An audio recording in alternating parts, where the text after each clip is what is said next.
Бирок бир нерсени билип турам мен. Ошо келишимден кийин ушул өкмөт кетет. Булар ошо аренда ижара болуп которулса, булар ижараны ичара кылып которуп атат дейм. Бул мыйзамды кабыл алганы акча жоктугунан. Ачыгын айтсам, бул чистейшая афера. Асылбек Жээнбековго кандай кылмыш иши козголгон болсо, азыркы жогорку кеңеш жетекчисине кийин дал ушундай кылмыш иши козголушу мүмкүн. Биз 2009-жылы кылмыштуу келишим болгон деп келе, бүгүн деле ошол келишимдин жаңы формасына баратпайбызбы? Мурунку депутат катары азыркы депутаттардын иштери тууралуу сиздин пикириңизди сурагым келип турат да. Ошол жогорку кеңеште жакында эле бир 3 мыйзам долбоорун жактырышты. Алардын эң биринчиси ошол Кыргызстанда жайыт жерлерин узак мөөнөткө өздөштүрүүгө берүүнү да бир жактырып беришти да, колдоп. Ар кандай кайчы пикирлер айтылды. Ошол эле Иман-Нур фракциясынан Султанбек Айжигитов дагы бул бир улуттун коопсуздугуна бир коркунуч келтирет деген маанайдагы пикирин билдирди да. Ушул боюнча деги эле сиздин оюңуз кандай? Бул мындай да эми, улуттук коопсуздукка коркунуч келтирет деп Султанбек Айжигитов да аябай айтты. Бул деген менчиктештирүүгө жол ачып берет деп. Адахан Кимсанбаев да айтып атат. Бул деген менчиктештирүүгө эле гана жол деп. Бирок аябай кызуу талкуу болду. Бирок эмнегедир депутаттар, 7-жакшы депутаттар жеңил өткөрүп берип койушту. Менин жеке пикирим да, бул мыйзам долбоорунун негизги максаты бул өздөштүрүү эмес. Бул менчиктештирүү багытына кетип баратат да. Маселе мындай деп атпайбы? Аренда деп атат да. Арендага берүү дейт. Аренданын кыргызчасы эмне? Ижара. Булар ошо аренда ижара болуп которулса, булар ижараны ичара кылып которуп атат дейм. Ичара деген эмне? Бул сен экөөбүз ичара сүйлөшүп алып, бири-бирибиз менен келишим түзүп алдык да. Мен ошондой эле болот да. Бул ижарага берип аткан жок, бул ичара берип атат. Маселе мындай да. Ошол Госфонддун жери жайыт жерде анан айтып атпайбы, бул 5 жыл семиртет, анан өздөштүрөт депчи. 5 жылда ошол жерди семиртпейт. 5 жылда ошол жер тескерисинче фермердүү же дыйкандуу же бир кайсы чоңду семиртет. Бул чындык.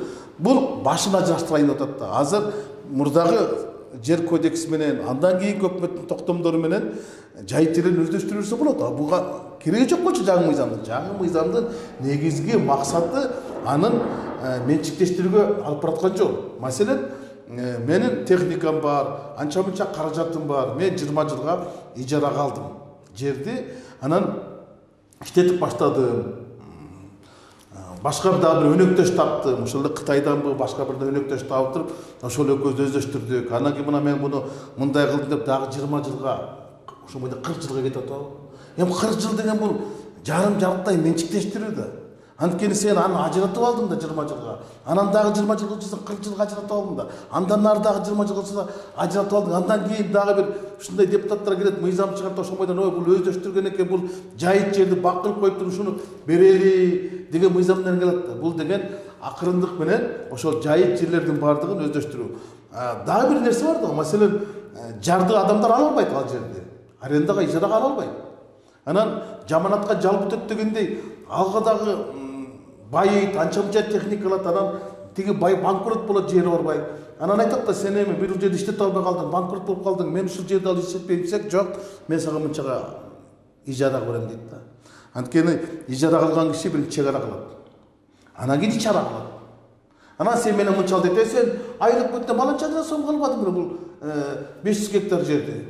Десе, что мен зато 20 жыл калгам дейт. Эми сен менден мынча каласың дейт да. Мен ушундай коркунучтарын көрүп, бул эл арасындагы араздашууга алып келет. Анткени бул элди эки бөлүп коет. Анан экинчиден жайыттар. Башканын малы кире албайт аяка. Мен бул жерди ижарага алгам дейт. Мен чек ара салгам дейт. Коруйт. Мына ошол жерден чоң чатак чыгып кетет деп Султанбек Айжигитов айтып аткан маселеге мен деле туура эле кошулам. Буну терең талдаш керек болчу. Буну мурунтан өткөрө албай жүрүшкөн. Мен билем да, бул алтын чакырышта биз депутат болуп турган кезде бир эки жолу кирип кетсе керек да, биз каршы болгонбуз. Бирок болбой эле, ама азыр депутаттар колдоп беришти, бирок жоопкерчиликти мойнуна алыш керек да булар.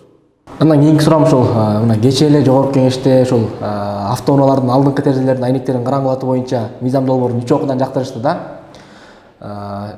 Буга ошол жогорку кеңештин депутаты Жанар Акаев дагы айнектерин, машинанын айнектерин ошол бир көпкөндөр же болбосо бандиттер гана караңгылатат дегендей пикирин билдирди. Сиздер дагы ушул 6-чакырылышта депутат болуп турган убакта ушул мыйзам долбооруна каршы чыктыңыздар эле.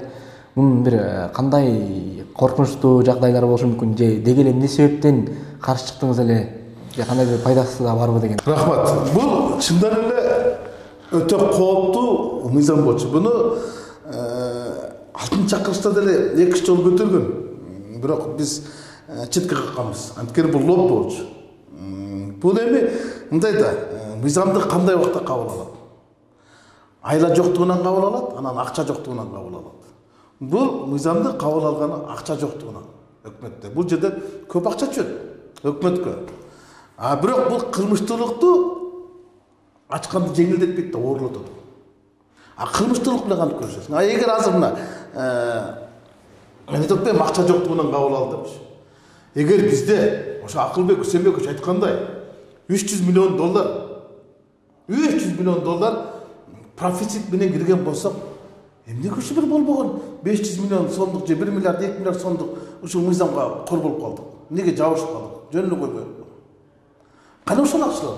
Деген ошол 300 миллион доллар январда ушул акча менен бюджет ушундай капчыктуу акча менен казна менен кирген болсок, анда эмне үчүн анда биз былтыр 80 миллион доллар кредит алдык. Азыр дагы 80 миллион доллар, 160 миллионго, быйылкы жылга 2 жылга дагы. Кечээ Орусиядан 10 миллион доллар бюджетке кошумча акча сурап атабыз. Эмне үчүн кредит алып атабыз? Андан кайда акча? Анан эмне үчүн бул мыйзамды кабыл алып атабыз анда? Анткени бул бюджетке чоң кошумча келет. Мен мындай эле ойлоп атам да, бул 1-апрелден баштап Акылбек Үсенбековичтин өкмөтү жана айлык майынан көтөрүм деп койбоду. Ошол жакка бир жактан акча табыш керек да. Анан ошол чыга турган акчанын ордун табыш үчүн эле, ордун жабыш үчүн ушул мыйзамды алып чыктыгы 3 окуудан каратып атпайбы? Дал бастатыпчы. Бул мындай эми жөнөкөй эле арифметиканы керек жок. Эгер 1 миллион машинаны ошондой кылып тонировка жасай турган болсо, 2000 эле сомдон боло турган болсо, баягы уруксатты ала турган 2 миллиард сом.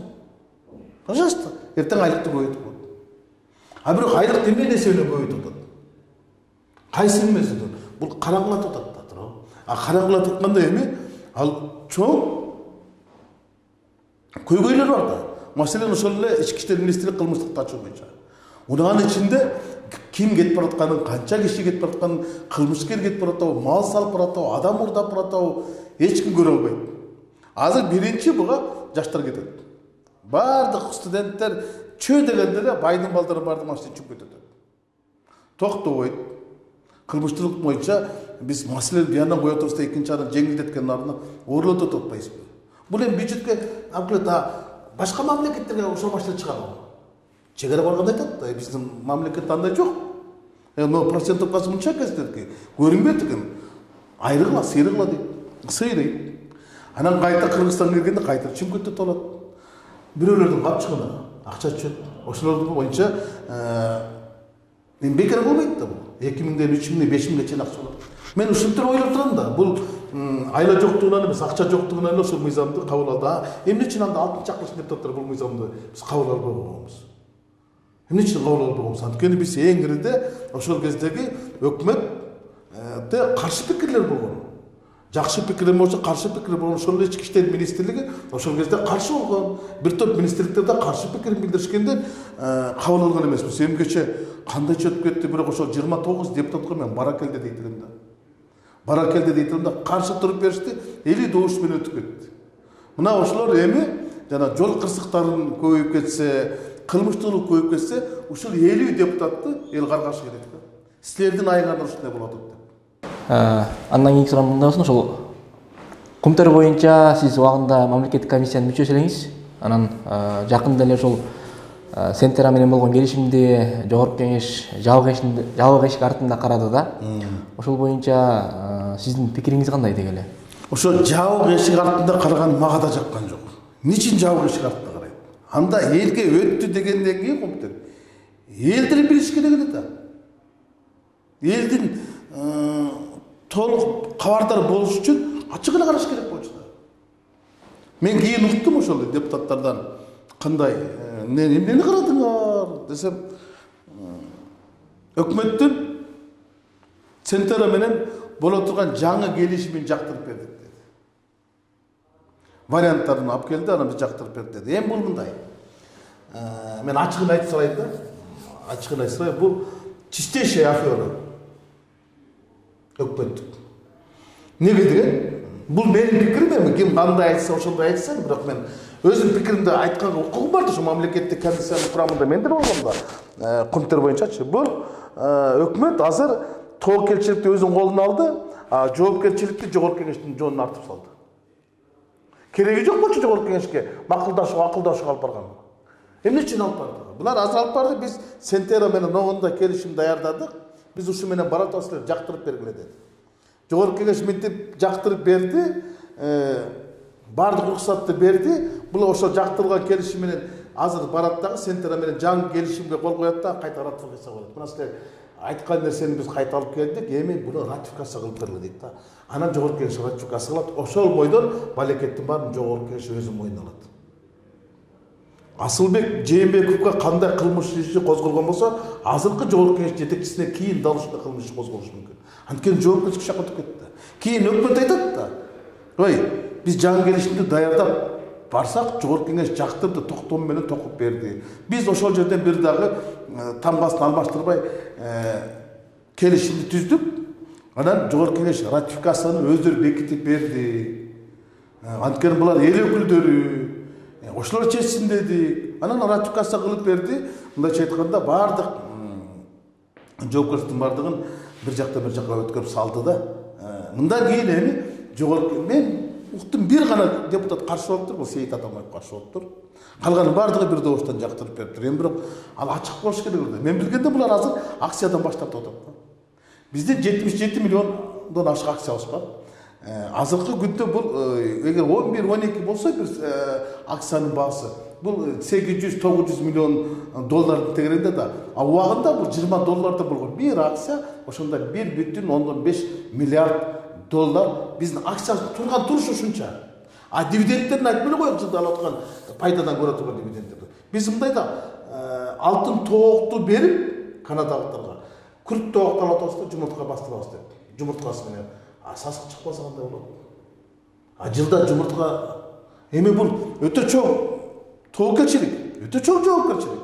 Бирок ошол жоопкерчиликти өкмөт өзүнүн жогорку кеңешке акырын оодарып салды да.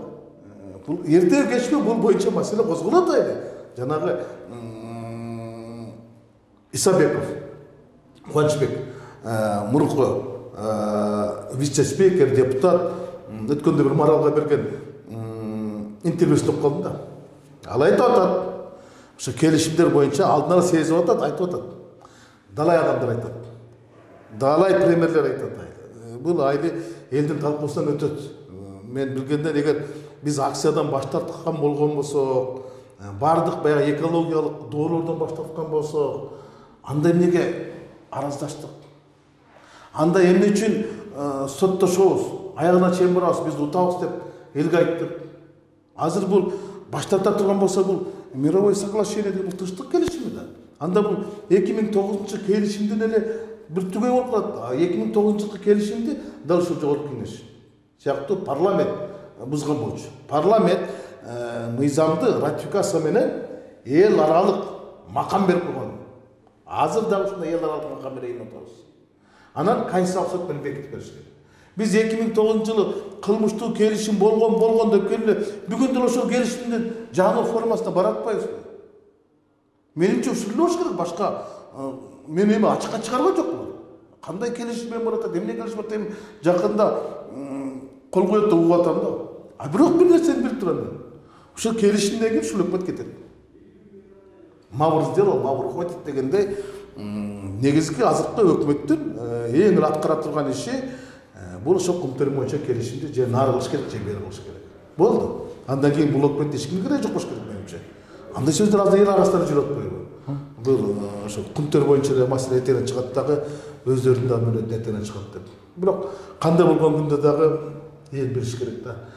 Мындай чоң долбоор, улуттук долбоор, ошол улуттун кызыкчылыгына иштеш керек.